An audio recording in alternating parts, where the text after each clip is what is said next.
Bonjour à toutes et à tous et bienvenue pour cette nouvelle vidéo sur Blood is the New Black. Nous sommes au tout début du mois de juin, il est donc temps de vous parler des produits qui nous ont malheureusement quittés lors des mois d'avril et de mai. Comme je vous l'avais dit, je n'ai pas fait réellement de vidéo sur mes produits terminés en avril, tout simplement parce que je suis partie au Japon du 11 avril au 3 mai. Du coup c'était beaucoup trop compliqué de vous tourner une vidéo sur mes produits terminés en avril.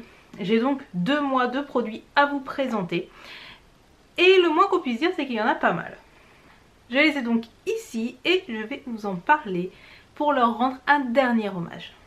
Le premier produit auquel nous allons dire au revoir n'est pas du tout un produit de beauté. Il s'agit de ceci, il s'agit de ma liseuse, ma Kobo de chez Fnac, qui est malheureusement décédée lorsque j'étais au Japon. Tout simplement, je l'ai retrouvée un matin comme ça, avec ces espèces de rayures, etc. qui veulent dire qu'en gros, il y a eu un coup sur l'écran. Et j'ai testé tous les tutoriels sur internet, j'ai testé tout ce que j'ai trouvé, je n'ai pas réussi à la rallumer, je n'ai pas réussi à la ressusciter. Donc je l'ai trouvé un matin comme ça, à moitié sous mon futon, donc je pense que malheureusement, que ce soit moi ou mon mari, l'un d'entre nous avons marché dessus pendant la nuit, donc bah voilà, elle est morte. C'était une Kobo Glow, c'est-à-dire qu'il y a le rétro-éclairage. Et je l'aimais beaucoup, je devais l'avoir depuis quelque chose comme 4 ans. Donc à la base je préfère lire des livres en papier, je trouve ça beaucoup plus pratique et en plus je passe déjà ma vie sur les écrans, donc quand je lis c'est pas pour être encore sur un écran. Par contre c'est clair que quand je voyage, vous avez vu l'épaisseur du truc, il n'y a juste pas photo. Donc je m'en rachèterai une lorsque je ferai un prochain voyage je pense, donc j'ai regardé les bons plans dans les soldes et ce genre de trucs. Pour le moment j'en ai pas encore racheté, ce qui est sûr c'est que j'en rachèterai une qui aura forcément le rétro-éclairage parce que ma toute première liseuse n'avait pas de rétroéclairage, je me suis rendu compte que c'était ultra pénalisant, surtout pour moi qui lis beaucoup le soir. Et le soir, lorsque vient le moment de me coucher, il est hors de question que j'ai la grande lumière d'allumer, je mets juste une veilleuse ou une petite lampe parce que c'est le soir donc on va pas mettre une grande lumière. Du coup les liseuses non rétroéclairées, eh bien c'est pas possible de lire dans ces conditions là, donc ça ne me convient pas. Donc voilà, je la regretterai énormément et je suis bien deg de l'avoir pété. Voilà. Le deuxième produit auquel nous allons devoir dire un dernier adieu, c'est ceci. Il s'agit d'une bougie de la marque Yankee Candle en teinte Oud Oasis. Donc c'est une bougie qui sent l'oud. Donc l'oud, vous savez, c'est cette senteur très moyenne orientale qui a une odeur très chaude, très chaude, mais aussi assez caramélisée, assez sucrée. C'est vraiment une odeur particulière, donc soit on aime l'odeur du bois d'oud, soit on l'aime pas. Moi j'adore ce genre d'odeur très ambrée, très forte, très prégnante. Donc c'était la bougie que je faisais brûler dans mon ancien appart, dans mon salon. Donc mon salon dans l'ancien appart faisait 45 mètres carrés. Elle diffusait suffisamment pour embaumer mon salon, donc autant vous dire la puissance du truc. Après évidemment si vous aimez pas l'oud, vous l'aimerez pas. Donc je ne l'ai pas racheté pour la simple et bonne raison que là j'ai à peu près une vingtaine de jarres Yankee Candle déjà entamées. Donc ce que je vais faire c'est que je vais en finir un certain nombre avant d'en racheter, sauf si j'ai un coup de cœur sur une édition limitée ou quoi. Mais en tout cas elle, je vais pas la racheter tout de suite. Il me semble par contre que c'était une édition limitée, je crois, mais je suis pas sûre. Mais comme elle a pas dû avoir un succès énorme, je pense qu'on la retrouve encore facilement. Évidemment je vais la nettoyer, je vais dégager la peu de cire qui reste pour réutiliser la jarre parce que c'est des jarres de bonne qualité, c'est super hermétique donc c'est nickel, j'aime vraiment beaucoup les réutiliser.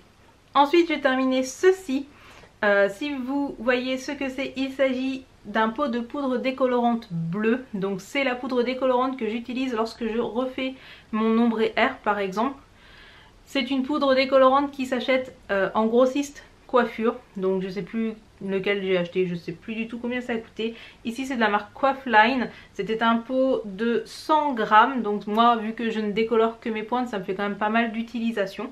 Donc je n'ai pas racheté exactement celle-là, tout simplement parce que déjà j'ai déménagé donc j'ai plus mon fournisseur habituel. Mais j'en ai racheté une du même genre, donc je prends toujours les poudres décolorantes bleues parce que c'est censé faire en sorte que lorsque vous décolorez ça soit moins jaune. Bon c'est quand même jaune mais c'est moins pire. Et généralement je prends le premier prix parce que je suis une radasse. Et j'ai jamais eu de problème avec, donc voilà. Après ce sont des produits décolorants, ce sont des produits qui normalement sont dédiés à être utilisés par des professionnels. Donc si vous vous décolorez les cheveux, si c'est tout seul, c'est à vos risques et périls, ayez-en conscience. Ensuite j'ai terminé ceci, il s'agit d'un lait pour le corps de la marque L'Excel Paris. Donc L'Excel Paris c'est une marque assez haut de gamme, je crois que ce lait pour le corps devait coûter quelque chose comme 29 €, un truc dans le genre. C'est une marque qui est vendue sur le site The Beautist, je crois en exclusivité, et qui sent mais divinement bon. Donc c'est une odeur fleurie, légèrement sucrée et tout. J'adorais cette odeur. En plus la contenance est importante puisque c'était 300 ml, donc il m'a fait une éternité, puisque vous savez à quel point je suis consciencieuse avec mes soins du corps. Donc je l'aimais vraiment beaucoup. Je ne vais pas le racheter pour la simple et bonne raison que j'ai 40 000 laits pour le corps à terminer. Par contre, si vous souhaitez un produit qui sent mais de ouf et qui est d'une bonne qualité, je vous conseille de tester la marque L'Excel Paris. Moi c'est une marque que j'aime beaucoup. Il n'y a pas que les laits pour le corps dont j'ai 40 exemplaires à terminer, il y a bien sûr les gels douche et j'ai terminé celui-ci, le gel douche de la marque Label, donc la marque beauté de chez Intermarché. Le smoothie d'eau Brésil, ananas et guarana qui sentait donc l'ananas. C'est une odeur qui est un peu écœurante, mais comme j'adore l'ananas, j'aimais beaucoup cette odeur. En plus c'est super estival, super frais, enfin voilà, smoothie d'eau Brésil, machin, vous voyez le truc. Donc c'est un gel douche que j'ai beaucoup apprécié, qui faisait bien son taf, qui mousse bien, qui sent très très bon. Donc l'odeur reste pas sur la peau, mais en soi c'est pas grave parce qu'après je mets du lait parfumé, donc je m'en fous. Évidemment c'est un gel douche Intermarché, donc ça coûte genre une misère, ça doit coûter genre 2,50 € maximum. Je vous conseille vraiment les gels douches Label, ils ont rien à envier à des gels douches de plus grande marque en termes d'odeur, c'est juste dément. Donc je vais pas le racheter parce que comme je vous dis j'ai 40 gels douche à tester, à utiliser, déjà ouvert machin etc. Par contre je vous le recommande mais très très très chaudement, surtout pour cet été, c'est vraiment une odeur mais super. Ces 2 mois-ci je n'ai pas été beaucoup chez moi puisque je suis partie au Japon et ensuite lors de la semaine de l'Ascension je suis rentrée dans ma région, dans la région centre, donc j'ai emmené plutôt des échantillons et j'ai notamment terminé ceci. Il s'agit d'un échantillon de l'eau micellaire Yves Rocher. Donc j'avais déjà terminé le format full size, donc que je vous avais déjà présenté dans une vidéo, je sais plus laquelle. Donc j'emmène le petit échantillon, donc c'est une eau micellaire 2 en 1 qui n'a pas besoin de se rincer. C'est une eau micellaire qui enlève le maquillage, donc si vous avez du méga waterproof toute seule elle va pas suffire. Par contre moi ce que je fais c'est que j'utilise en plus, vous savez, les sortes de serviettes démaquillantes, donc ce qui fait que la serviette démaquillante plus l'eau micellaire j'arrive à tout enlever. Et ça peut servir aussi de tonique le matin et tout, donc c'est le seul produit que j'avais emmené. Et honnêtement je l'aime bien, ça coûte rien, donc c'est sûr la compo elle est pas géniale mais c'est un produit qui fait pas mal aux yeux, c'est un produit qui fonctionne, donc c'est à peu près tout ce que je lui demande.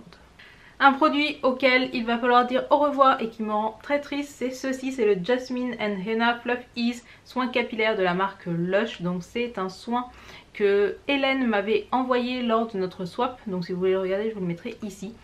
Et c'est un soin capillaire qui en fait est nourrissant, permet aussi d'éviter les frisottis et tout, et qui se pose avant le shampoing, donc c'est un masque avant shampoing. Donc il sent mais divinement bon, mais il sent le jasmin mais à fond, et vous savez que j'ai un problème avec ce type d'odeur. C'est un masque que moi j'ai beaucoup utilisé, mais aussi que mon mari qui a les cheveux lui très très secs et presque crépus, ses cheveux sont vraiment d'une texture particulière. Mon mari l'a utilisé énormément aussi et en disait beaucoup de bien. Donc le truc c'est que je crois que ce masque coûte mais genre une blinde, je crois que c'est genre 15-17 € entre dans le genre si c'est pas plus. Mais je me tâte honnêtement à la racheter, pas forcément pour moi parce que moi ok j'ai besoin d'un masque hydratant avant shampoing et tout, mais la plupart des masques du commerce me suffisent. Par contre pour mon mari qui a vraiment des cheveux qui ont vraiment besoin de beaucoup de soins, c'est vraiment un produit qui fonctionne, qui marche super bien, qui est très nourrissant. Donc je sais pas, j'hésite à le racheter malgré le prix qu'il fait et ça me fait super mal au cul en termes de prix. Mais voilà, je sais pas encore. Donc évidemment les peaux noires comme ça on les jette pas. N'oubliez pas que si vous en avez 5 de terminés, vous les ramenez à Lush et ils vous offrent un masque frais en échange des pots. Donc voilà, je crois que c'est mon 3e pot comme ça qui attend dans ma baignoire, donc à ne pas jeter surtout. J'ai ensuite terminé ce mascara là, le Colossal Big Shot de Maybelline. Donc vous pouvez vous dire mais tiens c'est bizarre parce que d'habitude il n'y a quasiment jamais aucun mascara dans ces vidéos de produits terminés. Et en fait oui, il se trouve que comme vous le savez je me suis fait opérer des yeux en juillet dernier. Ouais c'est ça, juillet dernier. Et non seulement avant mon opération puisque je portais des lentilles et que j'avais les yeux ultra sensibles, je ne mettais plus du tout de mascara parce que les mascaras, parfois vous savez ça fait des chutes ou alors ça peut toucher votre œil et quoi, et à partir du moment où j'avais genre une chute de mascara dans l'œil, ma journée était pourrie, j'allais avoir mal à l'œil, entre l'œil et la lentille pendant genre toute la journée, donc je mettais plus de mascara histoire de ne pas prendre de risques. Et ensuite, suite à mon opération, j'ai eu les yeux très secs au moins jusqu'au mois de janvier, donc je ne mettais quasiment plus de mascara non plus à ce moment là. Donc en même temps hein, je mets toujours, vous voyez, du liner, donc ça, généralement ça se voit pas quand je mets pas de mascara et c'est pas dramatique. En plus je suis naturellement brune, donc c'est pas comme si j'avais des cils blonds ou quoi que ce soit, mes cils ils sont bruns, donc voilà. Mais depuis que mes yeux sont nickel, que j'ai plus aucun problème de sécheresse, que la cicatrisation est terminée, je remets du mascara tous les jours et donc j'ai terminé le Colossal Big Shot de Maybelline. Donc c'est un mascara volumateur qui est pas mal mais qui est pas ouf non plus, donc je dirais que j'ai pas de critique à faire, mais je vais pas forcément le racheter, je vais pas me diriger vers lui, il y a trop de mascara à tester pour se cantonner au même quand il n'est pas exceptionnel. Mais voilà, c'est un bon mascara et généralement pour les mascaras, les marques genre Maybelline, L'Oréal et tout sont vraiment de bonne qualité, donc voilà, c'était un bon mascara. J'ai ensuite terminé ceci, enfin je ne l'ai pas vraiment terminé. Il s'agit d'un gel à sourcils de la marque Bis Maquillage. Donc c'est un truc qui est pratique puisque comme vous le voyez, hop, vous déclipsez, il y a le pinceau directement pour les sourcils, vous le mettez et à l'intérieur vous avez une sorte de gel. Le problème, je ne sais pas si vous allez correctement le voir, c'est que le produit a genre moisi à l'intérieur. Le truc je l'ai depuis pas très longtemps, hein. Je dois l'avoir depuis peut-être cet automne, un truc dans le genre. Et je sais que les produits de maquillage ça a une date de péremption, je le sais. Mais c'est quand même très rare que j'ai des produits qui pourrissent, c'est rare. Donc lui il sent mauvais, la couleur a changé, donc voilà. Même si bon, les sourcils c'est pas le truc où je vais développer une réaction allergique de ouf.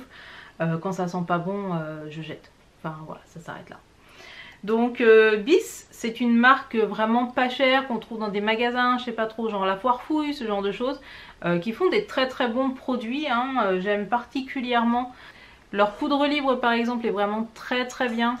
Mais c'est vrai que là du coup en termes de conservation des produits, je suis pas méga convaincue en fait. Donc bon voilà, après c'était un bon produit, ça remplissait les sourcils. Donc j'avais le plus foncé qui est Bold Brunette, même s'il était quand même un peu marron. Donc maintenant j'utilise un fard à sourcils que j'ai acheté sur Born Pretty Store, le truc à genre 2 €. Et ça fonctionne.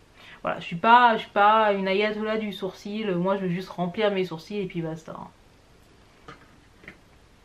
Et enfin le produit que je vais le plus regretter, c'est ceci. Il s'agit d'une crème pour les mains de la marque Country & Stream. Donc je vous ai déjà parlé de cette marque aux nounours, beaucoup trop mignonne. Regardez-le comme il est mignon. Donc c'est une marque japonaise, c'est une crème pour les mains que j'avais achetée au Japon et qui sent le miel. Et la particularité des produits Country & Stream, c'est d'être des produits super riches. Donc ça veut dire que c'est une crème pour les mains. Enfin, vous la mettez pas en journée, vous la mettez le soir et vous savez que vos mains elles vont être grasses et tout. Elles vont embaumer le miel mais un max. Mais c'est pas grave parce que c'est tellement nourrissant, c'est tellement réparateur que c'est vraiment des produits que j'adore. Qui sont super efficaces et qui sentent divinement bon. Donc cette marque là, à ma connaissance, n'est trouvable qu'au Japon. Peut-être qu'on peut la trouver sur Amazon, si c'est le cas je vous mettrai le lien en barre d'infos. Mais je suis vraiment pas sûre. Et du coup je suis triste d'avoir terminé la crème pour les mains. Elle me manquera beaucoup. Et bien voilà qui clôt notre vidéo les produits terminés d'avril et de mai 2017. J'espère que cette vidéo vous aura plu. Si c'est le cas, n'oubliez pas de me laisser un pouce vers le haut et si ce n'est pas déjà le cas, n'oubliez pas de vous abonner à ma chaîne. Si vous connaissiez certains des produits, n'hésitez pas à me dire en commentaire ce que vous en pensiez. Ça me fera toujours plaisir. Bien évidemment, je mettrai les liens des revues détaillées et des liens si vous voulez acheter certains des produits en commentaire. Sur ce, je vous remercie de m'avoir regardé jusqu'ici. Je vous dis à très bientôt pour une prochaine vidéo. Tchuss!